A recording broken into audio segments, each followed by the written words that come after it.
In recent days, the world has once again found itself on the brink of an economic crisis that could become the largest since the pandemic. The trade war between the United States and China is returning with unprecedented force. Donald Trump stated that America will no longer sponsor Chinese expansion and signed an executive order introducing 100% tariffs on Chinese goods starting November 1st, from electronics to solar panels, from electric vehicles to medical equipment. Officially, this is a response to China's restrictions on rare earth mineral exports, but in essence, it is an open declaration of economic war. Trump said bluntly that if China wants to play hard, we are ready. These words instantly spread through global media, and Asian markets collapsed within hours. Beijing responded immediately. The very next day, China's Ministry of Commerce issued a statement saying that China is forced to take countermeasures to protect national interests and global supply stability. According to the South China Morning Post, the Chinese government is preparing a series of economic counterstrikes, including restrictions on the supply of lithium, neodymium, praseodymium, and other critical elements, without which the production of semiconductors, batteries, and electric vehicle motors is impossible. These rare minerals are the lifeblood of modern industry, and China controls 90% of their global processing.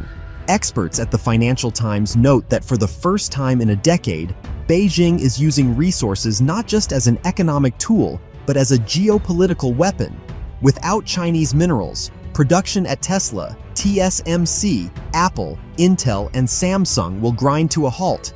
The White House fully understands that any serious export restrictions from China could collapse the entire high-tech supply chain.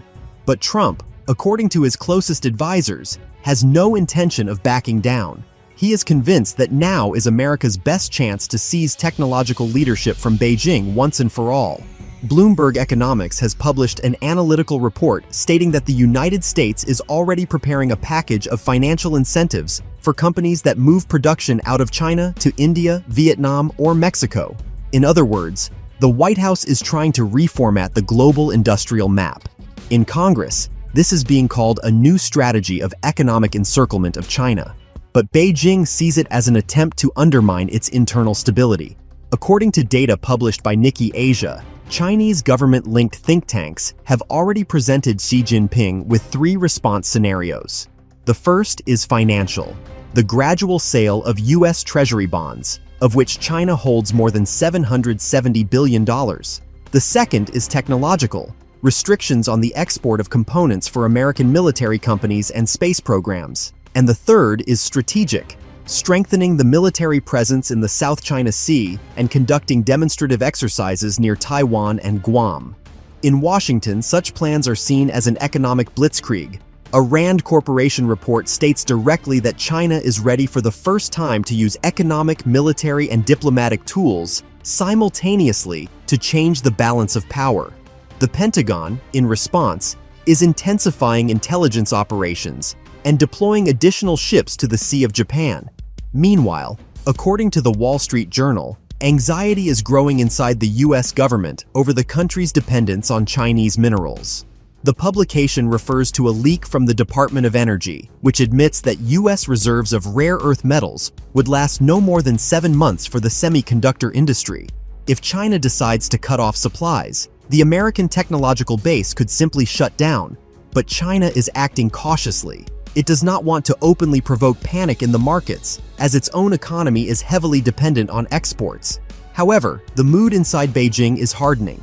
According to anonymous Reuters sources, Xi Jinping held a closed meeting where he stated that if they try to strangle us with the economy, we must show that we can strangle them with technology.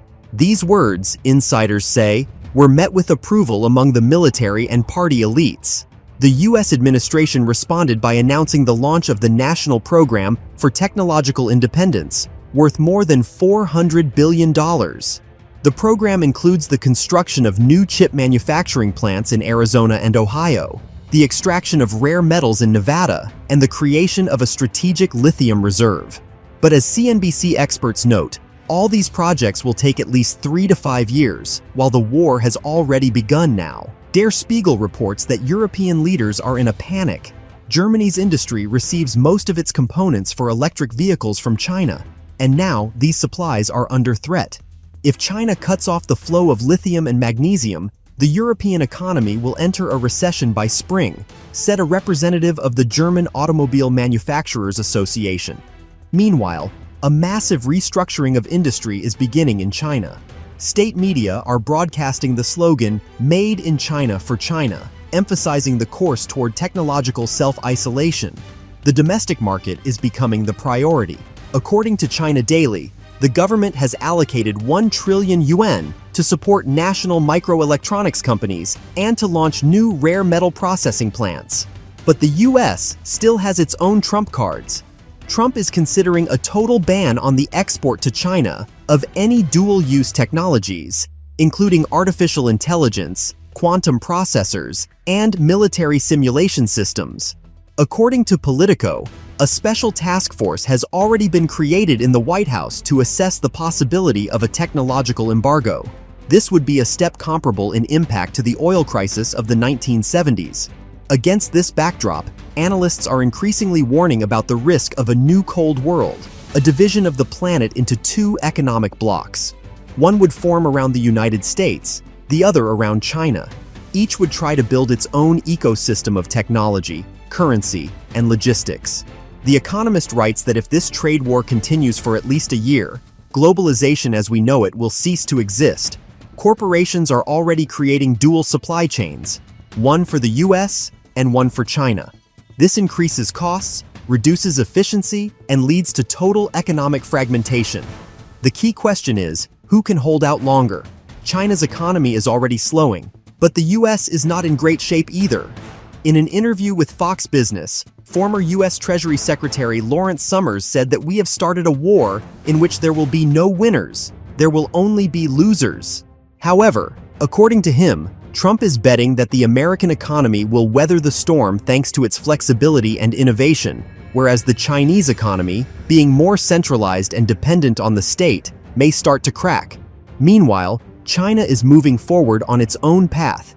It is strengthening alliance with Russia, Saudi Arabia, and BRICS countries, creating alternative trade routes and currency systems. According to RTS Global Monitor, more than 30 countries are already ready to use the yuan and the ruble for oil and gas transactions, bypassing the dollar. This is a serious challenge to US hegemony. Paradoxically, despite this global tension, both countries continue to trade with each other. Goods are flowing, contracts are being signed, and markets go on with their routines. But beneath this visible normality lies growing distrust.